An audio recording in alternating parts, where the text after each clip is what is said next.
Nothing is going on besides Venezuela at this point. This is a monster development in the Trump political life. But Epstein, it never goes away. It always comes back. I mean, I think the question to ask right now is what's the status of what were the remaining, the 5 million other documents that have not been released? Michael. Joanna Coles. Could it be? Oh, God. Should we remind people who we are? I'm very conscious that lots of new people join us every week, and we never really tell them what we're doing or who we are. I'm Joanna Coles from the Daily Beast. We're two old friends who now find ourselves, like perhaps all old friends, as a podcasting team. Possibly. And again, this morning I woke up having had a calmer period, perhaps because of the holidays and a slight break, waking up thinking, oh God, are we slipping into an autocracy? Is this all slipping away from us? Is this the moment when we should all be in the streets? And no, and I curiously, I woke up thinking exactly the same thing. I woke up thinking, wait a minute, there is not the proper response to this. I mean, this is going off the rails on a daily basis, even more off the rails than we thought it was going. Right. We've now invaded another country. We're talking about invading other countries.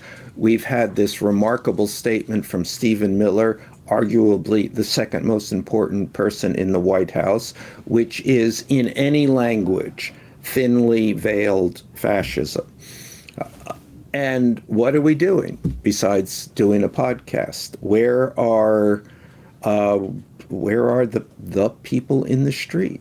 Well, and also we had the terrible ICE There actually are people in the street, yesterday. but they're getting shot. Yes. Right. So we had that, and we want to come on and talk about that, and Kristi Noem's weird obfuscation and blaming the victim as being a domestic terrorist, when in fact she seemed to be a very normal, much loved mom who, says on her social media she loves poetry and music.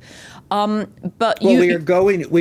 at that point, and this could have been I'm sure has been predicted, but it certainly is predictable that this paramilitary police force flooding American cities would harm somebody. I mean, physically harm somebody, shoot someone, rather in cold blood, it seems. Well, and you see the pictures of it, and the videos are going absolutely everywhere. And all I could think of was, China and Russia must just be sitting, rocking back and forth, laughing at this, because this is what they want for America, this sort of slow, well, it's not even that slow, what feels like a disintegration of American culture. And of course, it's not as bad as the 1960s. One has to remember that. But nevertheless, it does feel unstable. But I'm considering your last statement. It's not as bad as the 1960s. I mean, you might remember the 60s better than me. What was going on actually in the 1960s was a response to a government out of control, but it was a response. I mean, a clear response, and in fact, it brought the end of that government. Nothing like that is happening now. Where is the response? Certainly what this government is doing begins to rival what the government in the 1960s was doing. And where is everybody? Hello?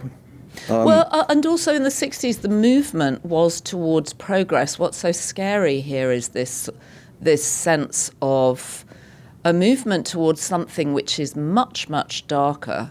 And this may be my conspiracy theorist coming out, but I believe is driven largely by bad actors abroad in China and Russia. But you've written a very good Substack this morning, which I just want to alert people to. I don't know if you've published it yet, but you sent it ahead of time to me, about Stephen Miller, who, as you say, is rapidly becoming the second most important person in the White House. And there is a little bit that I wanted to read from it. Again, I'm reading your own words to you. Is there anything a writer likes more? I can't believe we're starting off the new year with me being being so toadying. Maybe I'm picking something I will up. clarify that there is nothing. The only thing actually that a writer likes more is the writer reading his own words. Okay, well, I'm going to read your own words here, but this is from your Substack, which I think goes up later today. You can't spend 5 minutes with Miller, Stephen Miller, and not understand there is something wrong with him, some point on the spectrum where he dwells alone. Indeed, you can't watch him in a television interview. He looks like no one else who is allowed before a camera without seeing the psychopathology. He's really out there, and he's not with anyone else.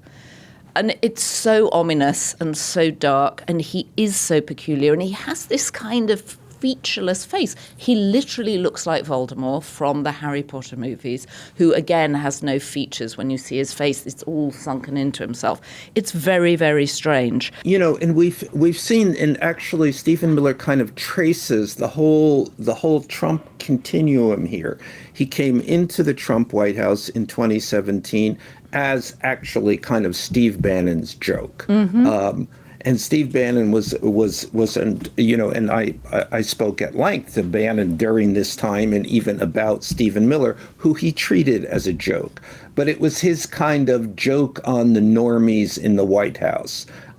We really are like this, he would say, although Bannon never saw himself really like this. And I remember once he took me in to see Miller, and Bannon said, and Bannon was certainly aware of everyone calling him a fascist. And then he said about Miller, now this really is a fascist. And I spent a little time with Miller, and I thought, oh my God, Jesus, this is one weird guy. He can't meet you, can't look you in the eyes, and then he would just recite these things, and you just wanted to get out of there. And then I came out, and Bannon said, "You see," and then he says, Goebbels. Right. I mean, just very frightening. But that was at that moment when, as I say, he was a joke. Everyone kind of was aware. Even Trump called him Crazy Stephen. But then, over the course of this time now, 9 years, he has risen. Everybody else has fallen by the wayside, and there is Stephen Miller, the most peculiar person in the first Trump White House, now the central person, second most important person in the Trump White House.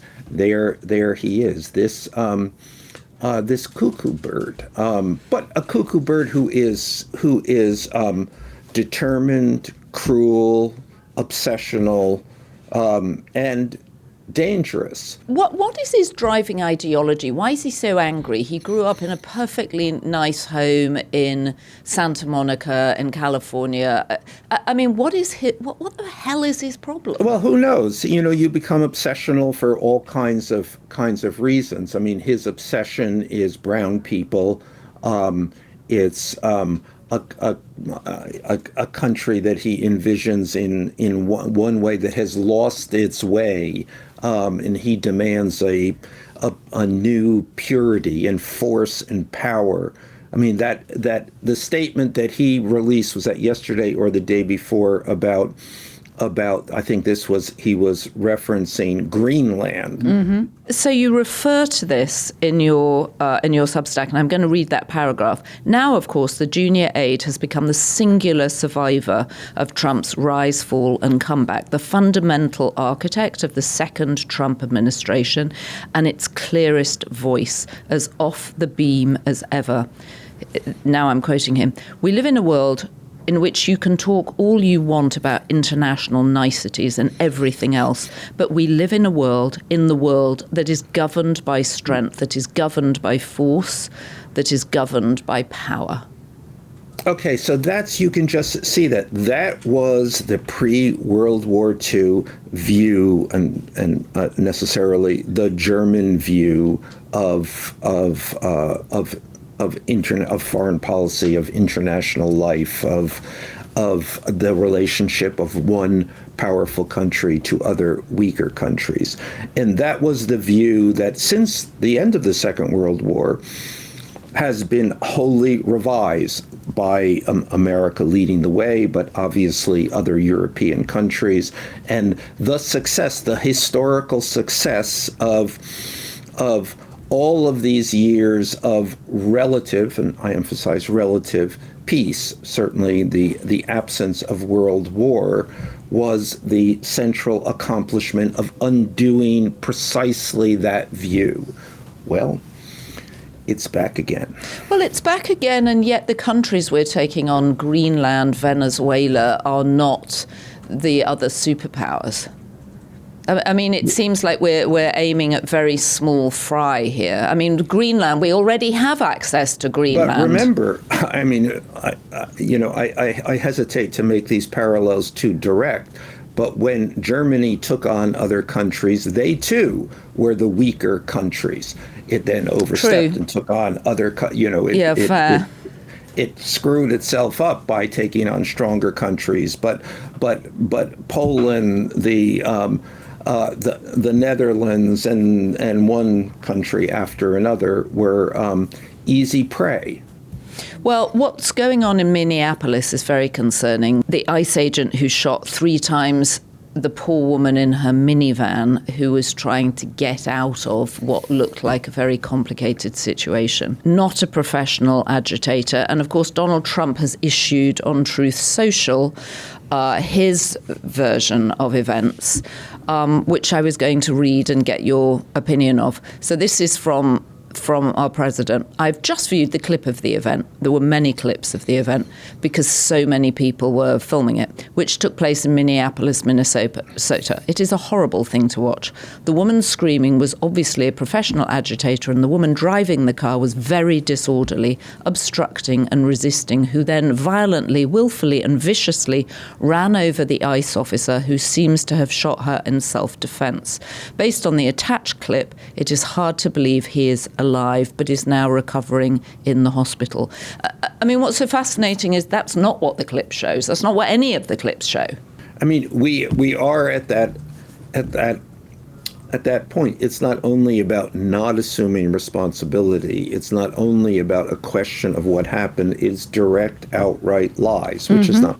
We've been at that point for some time, but this is now in this mortal situation. I mean, we have this paramilitary internal police force who can do no wrong. Well, and also it's that thing where the president tells you something which you can see yourself isn't true, which reminds me of when he was saying, the crowds were so huge for his first inauguration, when we could see the pictures of the crowds, and they weren't huge. There were vast areas where there was no one. Well, this is an interesting thing, and if we go back to the 1960s, there was something called the credibility gap, in which you would, the government was undermined because it kept putting out reports on the kills in Vietnam, on that we were winning the war when we were losing the war, and that undermined the government. Now compare that to now into the Trump years, when his credibility has never been, a president's credibility has never been weaker, and the lies more transparent. And yet it has not undermined him. Quite the opposite. It has strengthened him by the fact that he can so shamelessly, so stubbornly, so boldly insists that his version of reality is true. It's confounding. Well, that leads me to an interesting picture in the New York Times today. They're sitting down, their political reporters sit down to interview him. And I don't know if we can show the picture. I think we can. But it's Donald Trump behind his desk. And then there are 5 reporters in a semicircle around him. And it reminded me of one of those pictures you see when there is a violent criminal in a courtroom and they're being escorted by 5 or 6 guards who look as if they only only the might of the 5 or 6 of them will be able to contain this superhuman, violent criminal. I saw it as I would reach for a different metaphor there. They all look like dogs waiting for a bone. He's the master, and there they sit at his feet. I found it kind of a distressing picture. I thought it was. Well, first of all, I'm envious that they've got 5 reporters to send in, because we certainly wouldn't have 5 reporters to send in from the Daily Beast. I thought for him it must be almost the apex of his career that he's sitting behind the desk and who's listening to him. 5 reporters from the New York Times, which we know he's obsessed by. Stephen Chung, and why would you need 5 reporters actually, since someone is running a tape recorder here? Right, I've absolutely no idea, but it sort of looked like he must be just, at some point he's going to say, and they sent 5 reporters, not 1, 5 reporters to talk to me because he's so important. And to me it looked like they had 5 of them because they knew they were going to be lied to, and so they wanted other people to check it with. But it was a bizarre, well, they have a bizarre a tape picture. Recorder. This is not a. Anyway, it's. They have a tape recorder. Well, they have 5 tape recorders. Also, but the thing that then didn't confuse me. I might have expected this, but it's another a bit of this whole paradigm between Trump and the media is that so the interview, or at least the portions of the interview that they covered today, were about Venezuela, and them questioning Trump about the reasons for this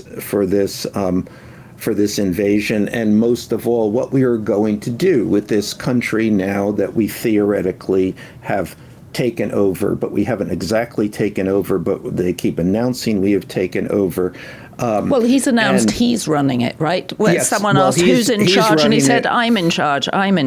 Right, but there's no real the underpinnings of how he is going to be in charge, what he intends to accomplish being in charge. All that was missing from this. All of that he didn't know, he couldn't say, he wasn't going to say yet. He would say sometimes, maybe, and this was all treated as in the course of business. This is the Trump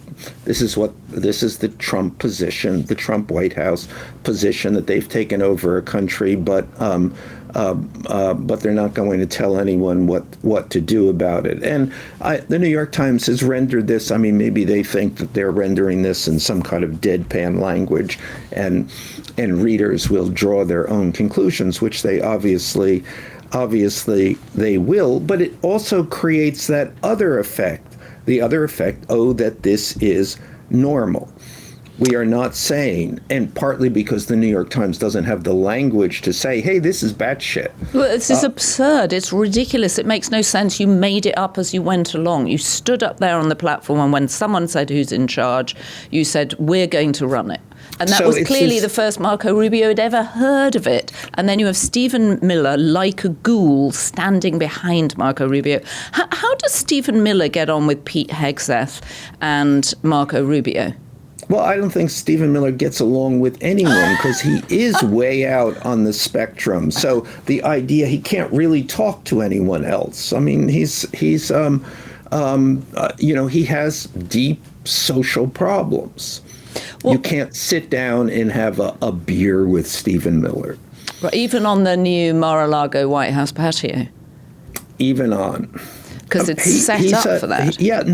There's something wrong with him. He is a broken person. Well, he's having a 4th baby with his wife, Katie Miller, who does a podcast where she, you referred to him as Goebbels, or you said that Steve Bannon referred to him as Goebbels, and Katie Miller is putting out sort of state-sponsored propaganda by interviewing all the top Republicans, all Trump's henchmen. What was Goebbels' wife's name? Was it Marla Goebbels? Magda Goebbels. Which sounds a lot like MAGA. Indeed it does. So we've got our version of Magda, Katie, interviewing Hegseth and his wife, Mike Johnson, and his wife, J.D. Vance. I guess we should not reference what happened to those children. No, we shouldn't reference it. But if you haven't watched The Downfall, which is about the last week of Adolf Hitler and his group, you really should. It's an amazingly good movie. Did you watch The Downfall? Amazing, totally. The other film that's worth watching while we're on it is The Life of Others, about East Germany and an East German spy. Did you ever see that? Two very good movies about what's going on right now. The Downfall is a perfect movie to watch right now. So much to discuss. What did you have for breakfast this morning, Michael? Was it top of the food pyramid? Well, it used to be on the top of the food pyramid. The food pyramid has been turned upside down now. So I guess in an RFK world, you wake up and you have steak and eggs. And then you smother yourself with beef tallow. Yes, and testosterone. I myself had oatmeal or porridge, as you say. Yeah, porridge. I don't think that's very good for you, though. Does it fuel you comfortably through lunch? Yes, well, it used to be. That's what you were supposed to have. That was high fiber, and fiber is what kept you full. Well, now they're saying it's just so much. You need much more protein. So, good news. We can have steak and eggs for breakfast. I once asked Murdoch what he had for breakfast. And he said that he had every morning, just a bowl of porridge. And then he said, a horse needs its chaff. What a great line. A horse needs its chaff. Well, not according to RFK, it doesn't. So he's obfuscating the vaccine stuff or throwing the vaccine rollbacks to the MAGA base and then playing to the rest of us by saying that we can smother ourselves in beef tallow But let's move this. So we have Stephen Miller, who I would certainly argue, and I think you can easily make the argument, is a crazy person. A person whose presence in public life is inexplicable. Then you have RFK Jr., equally absolutely crazy. His presence in public life, and he's 72 years old, and for most of his life as a Kennedy, he was kind of precluded from public life because everybody knew RFK Jr., he's the crazy one. And here he is in a pivotal role in this government. Pivotal. And as we have said before, and I think we should keep repeating, least someone not notice, who is running for president in 2028.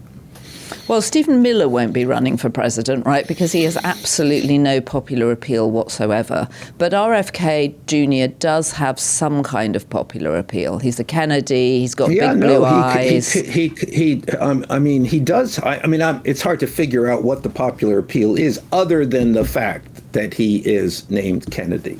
That's exclusively. Do you see any other point of appeal here? No, but I'm struck by the fact that women find him attractive, actually. He's so peculiar. His face is like a sort of raisin. Well, they find him attractive because he's a Kennedy. Yeah, I guess. think if you put him in, the old thing, when Teddy Kennedy, remember, with his, and everybody said, there was a famous line, if his name was Edward Moore Kennedy, if he was just Edward Moore, he would not have been able to, just would have been by the side of the road. Yeah, well, it's super alarming. It's super alarming that we've got two crazy people in there, and of course they're not the only crazy people, because the president is crazy. He's absolutely nutso. No, well, I think that's one of the things, as over the course of this Trump era, as the normies have fallen by the side because Trump is crazy. None of these people, and everybody makes this kind of negotiation with themselves when they go to work for a politician. All politicians are a little crazy, but I can help restrain this.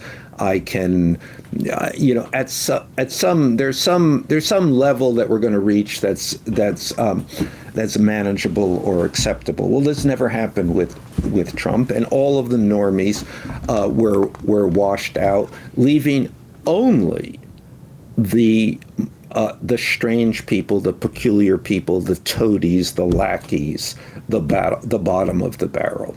Yeah, well, I did a very fun interview with Seth Moulton on the Daily Beast podcast this week, and he was talking about how it's essential that in the Democratic Party, the older leaders now let go of the torch of power and pass it to a new generation. And this morning came the news that, how do we pronounce this? You will know better than me. Steny Hoyer from Maryland, congressman who is 86 years old, is stepping down. He's stepping down, voluntarily stepping down. It's just unfathomable.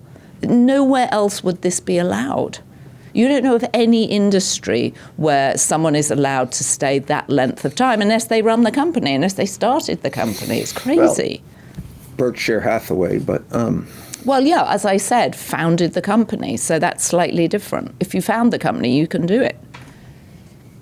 I guess he can argue, well, people voted for me, which is fair enough. But it does feel very clear that on an individual basis, that seems you can explain that, and that's understandable. I mean, the problem with the Democrats is that became on an institutional basis, right?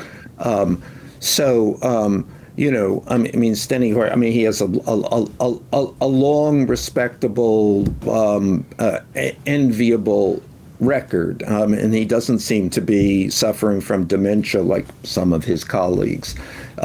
But in general, the tolerance for that, and this has to do with a lot of institutional, a lot of structural factors. I mean, once you're you're in Congress, and this is increasingly true. There's no competition. It's a job for life. And that's clearly a problem, and that's clearly because of the Democrats' long success up until the Trump years that they've institutionalized their own success, and that means institutionalizing people who inevitably got older and too old. Right, and calcified in the roles. Yeah, the interesting thing about Seth. Seth Moulton is that he's a MAGA favorite. Bannon was always talking up Seth Moulton. So I think he's prepared to work across the parties, right? And he's a moderate. The establishment, the Democratic establishment, don't like him because he won't wait in line, and he's a man on a mission, I think. I mean. Yeah, that mission hasn't really gotten him too far yet, but well, he's been in Congress since. It'd be curious to see, and he represents that other, that side of the Democratic Party, which a lot of people have high hopes for, which is former military people in the Democratic Party, and that's not necessarily an intuitive position, right? Because the Democratic Party has been for a long time the party that has stood against the military. The military is a deeply conservative force in American life, well, and it represents the opposite of community organizers and activists, which are now, throwing up candidates, Zohran Mamdani being one. And of course, Barack Obama was a community organizer before he became president. Yes. You say that with distaste. No, I'm not saying it with distaste. It's completely the opposite to the military. You're completely right. But Seth Moulton struck me as energetic. He's taking on Ed Markey, very popular senator in Massachusetts, who nevertheless is 79. You were wowed by a politician. I was excited by a politician. I was excited. This has happened to me many times, and let me just say, it's always a mistake. Well, it may be a mistake, but what was politicians nice... are very good in person. I mean, No, they're not all very good they're not all very good in person. One variety of politicians. They train you, they look you in the eye, they treat you like you're the most important person. Okay, so I'm going to push back on you on that, because you have frequently said to me, as you've met many politicians, and you and I have discussed both on and off the podcast, who are going to be likely candidates for the Democrats in 2028. There is a difference between politicians who can speak normally and politicians who, unfortunately, like Hillary Clinton when she ran for president, and like Kamala Harris, speak in policy paragraphs, and you can't get into kind of any sense of the human being in there. And but there's actually then a further distinction. There are those politicians who in person, and you go, wow, this is a really interesting person, like Hillary Clinton, and then they get up on a stage and they go dead. They talk cotton, and actually Seth Moulton in a public setting is he's not Mr. Charisma. Well, that may be true, but at least I would urge people to watch the podcast, make their own opinion. But I thought it was exhilarating to talk to someone who was able to speak normally about what's going on. Okay, well, we'll see Seth's numbers. And you know what? We got so many comments on your disagreeing with Mark Kelly. In fact, I would say the majority of the thousands of comments we got on our last podcast were disagreeing with you fervently about you're agreeing with Pete Hegseth, the Secretary of Defense. Let's go there and let me double down. But first, oh my God, you're getting all Trumpy on me. You are getting all Trumpy by double downing. First, I don't in any way think that that Kelly should be penalized for anything that he said here. I think he had a perfect right to say whatever he wanted to say, and in this instance, that he was making a broad statement. I mean, it was a broad objection to Donald Trump, and I think it was right, which and it was I'm all for. But on the specific point in which he is openly advocating that American military personnel disregard orders or disregard, I think, illegal orders, right? Illegal orders. That it was in their purview to disregard and what they might believe is an illegal order, which is really not true. B is certainly ridiculous, and from the point of view from someone who had a command role in the armed forces, would not be something that person, Kelly in this case, would have believed when he was in that role. So it was just agitprop. It didn't mean anything, and I think it should have been treated as something that didn't mean anything, and who cares? But on the merits, he is flat out wrong. Okay, well, I can see another 2,000 comments coming in on this alone. And of course, I think what people were very mindful of was Trump's overreaction to it, because in a sense, as you say, it's agitprop and they're playing a game and it's performative. And Trump said, well, he should be executed. This is seditious. It should be executed. And in that sense, by the way, it works for everybody. Kelly's profile is elevated. Trump has an enemy. Everybody is playing everybody else's game here, and I suppose more power to them. But less power to him if he ends up getting his pension cut and his status revoked in the military. I mean, Pete Hegseth claims he's on the case. And then he'll be restored in the next Democratic administration. We're just, none of this is real. None of this is substantive. None of this counts. But it's hard to think of a better public servant than Mark Kelly, who's, served his country, whose wife was shot 15 years ago, actually, this week. Famously, Gabby Gifford's an amazing congresswoman, and the two of them have worked diligently to try and restrict access to guns so that this doesn't happen again. He seems completely, someone you would want to elect. And also flexing his muscles for 2028. Yeah, sure. I mean, I'm just saying on the merits of the thing that people in the United States military should not each individually have the discretion to decide which order they are going to obey and which they are not. This is pretty basic. In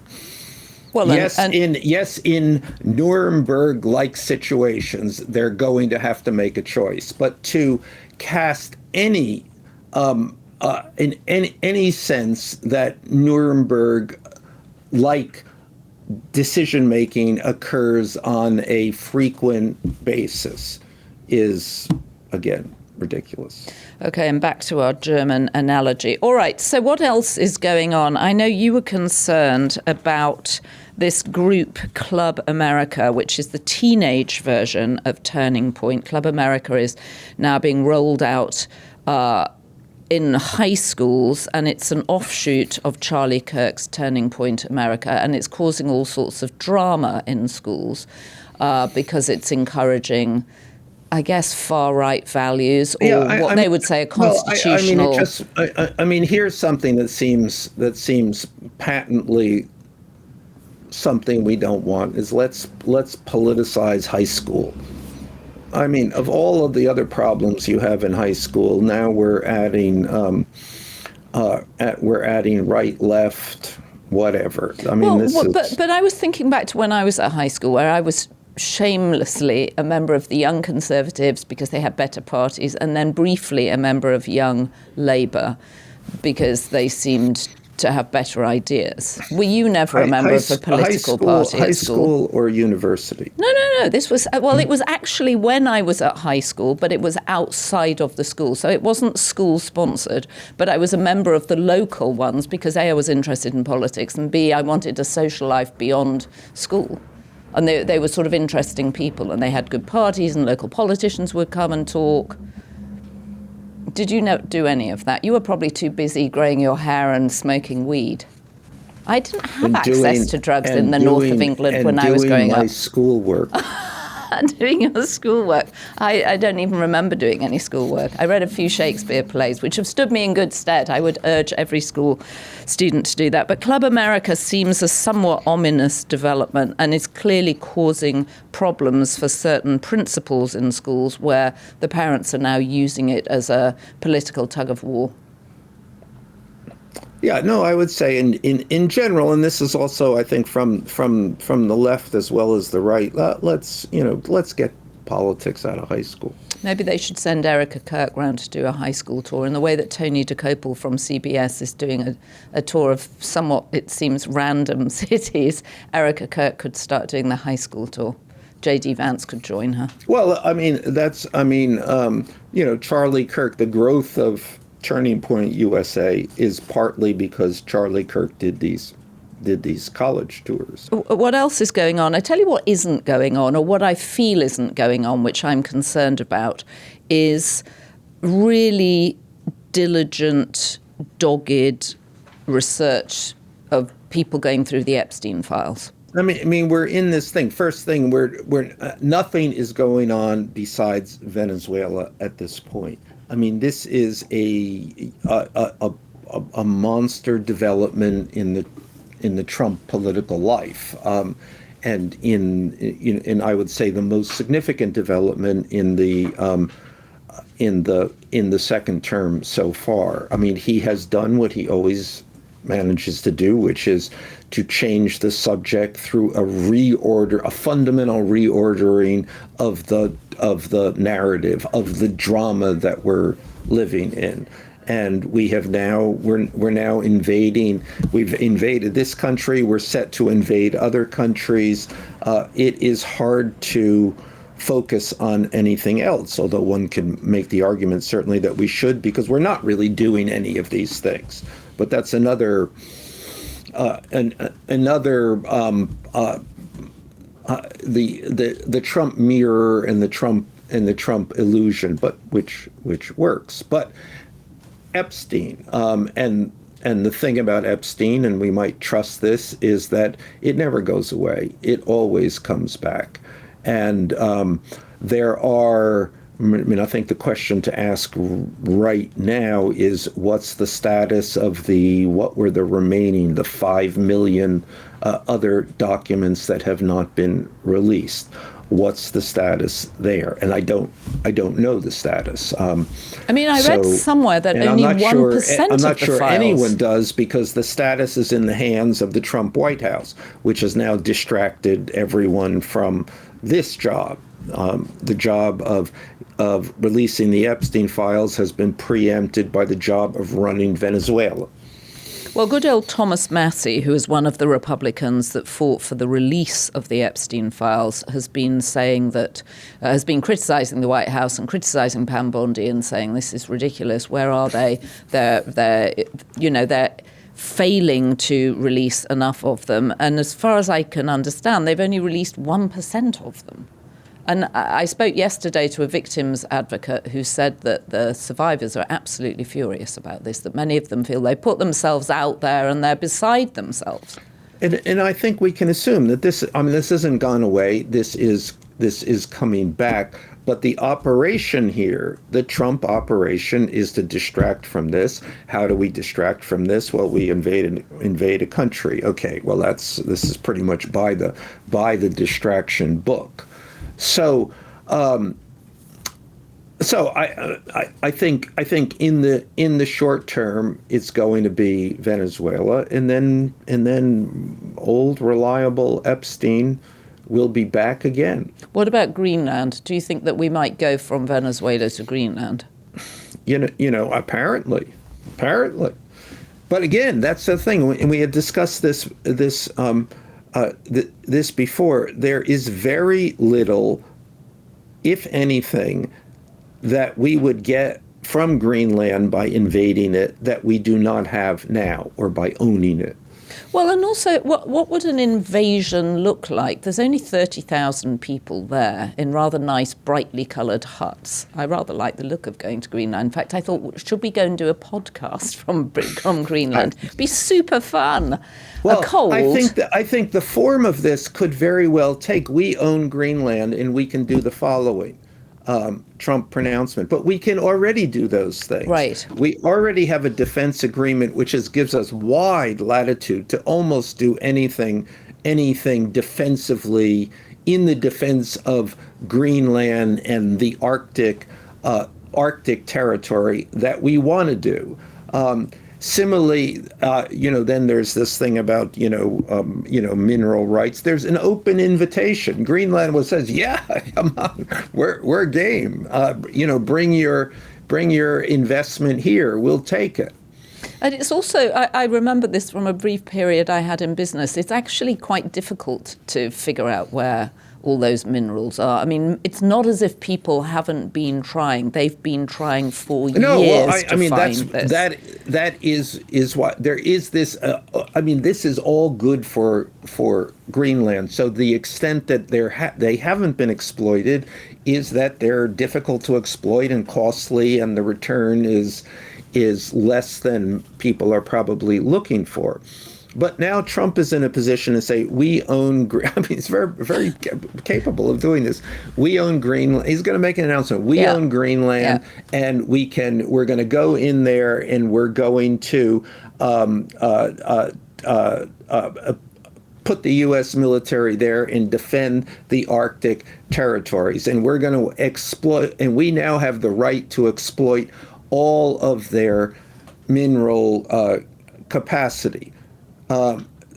Which he already has. We don't have to own it to do that, but he'll just add that flourish. Right, and American companies have already been trying to find out where these minerals are. But if there's anybody from Greenland watching or listening, please let us know how we can come and do a podcast from Greenland. I really want to do it from one of those lovely painted huts. They're all different colours, bright colours, very cheery in a land where there isn't much sun in the winter.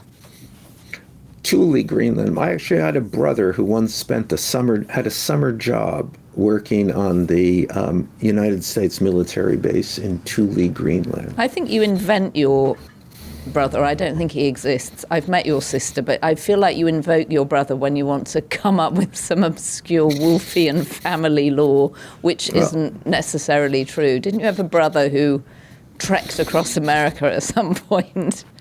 No, I only have one brother who lives in Maui. Many years ago, he left civilization for paradise. Right. Well, you're both living in seaside resorts. I might say he left his family for paradise. Okay, well, you're both living in seaside resorts, so you have that in common. The Hamptons, Maui, rich seaside resorts, as I'm sure commentators will point out. Are there poor seaside resorts? Yeah, of course there are. A lot in the UK. I've been to some in the UK, actually. I was going to say that the UK... Very depressing, yes. Super depressing. Or now we're going to get angry UK people writing in, but there was actually a book written recently about how essentially its thesis was because airfares have become so cheap, people in the UK now flee the UK for their 2 weeks vacation. And so the UK coastal map is just full of these sad towns that have fallen apart, and there are sort of aging roller coasters and old ice cream stands slowly rotting. I once accompanied Boris Johnson to speak before some conservative ladies in a seaside town. Was it Blackpool? Was it Blackpool? No, Brighton? I think it comes to mind that it was a town called Yarmouth. Oh yeah, Yarmouth, Great Yarmouth in Suffolk. Yeah.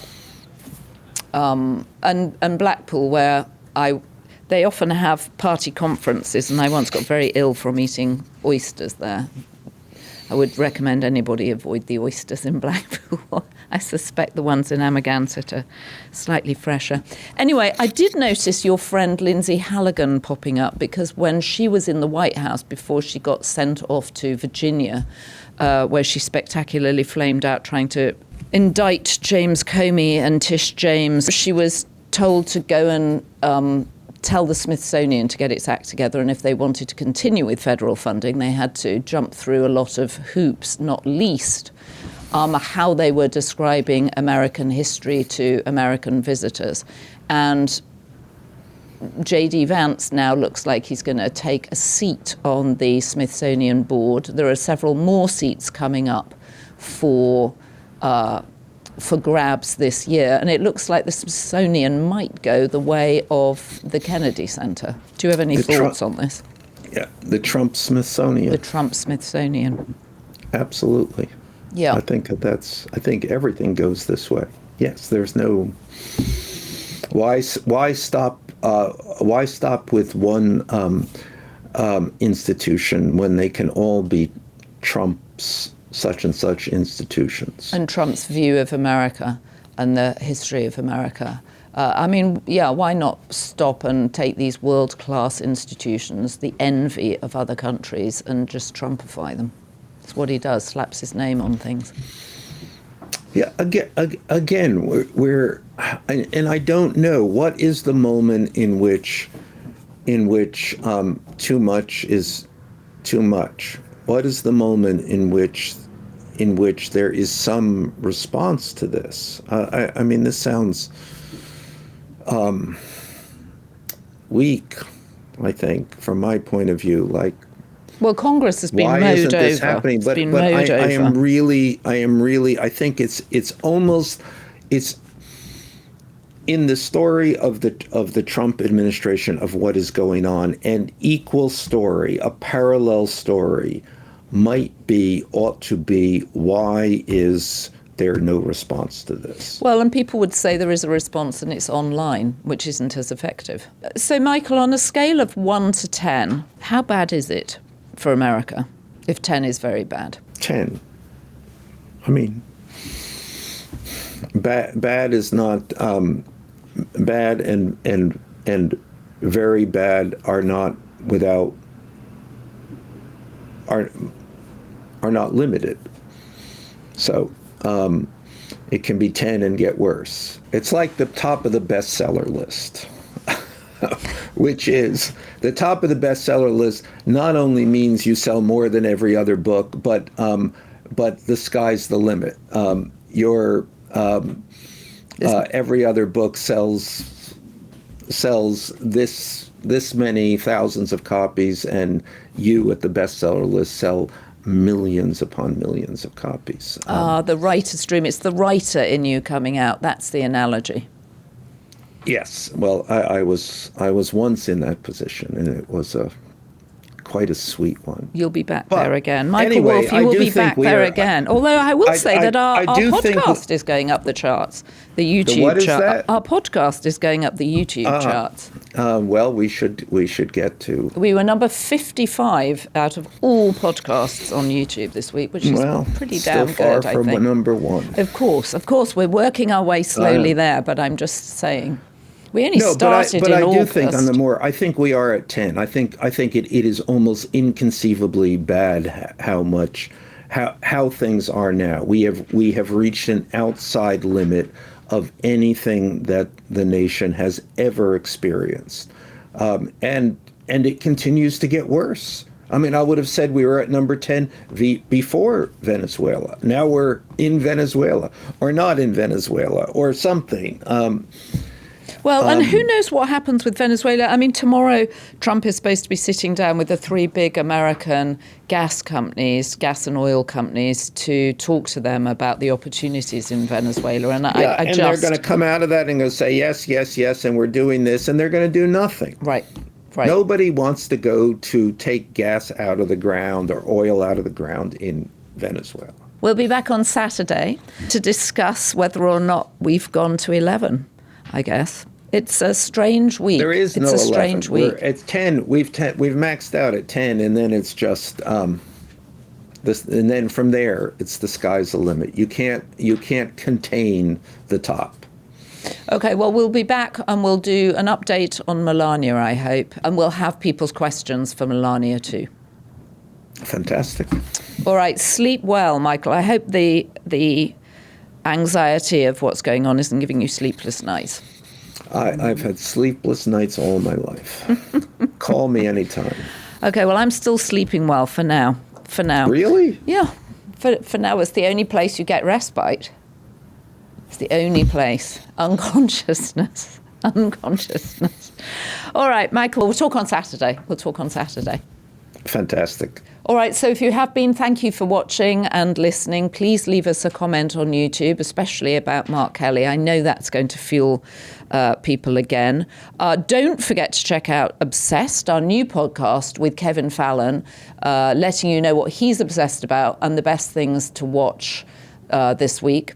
And Michael, what else? What have I left out? You and I are going to be at the 92nd Street Y on January 21st, talking Trump, Epstein, Venezuela.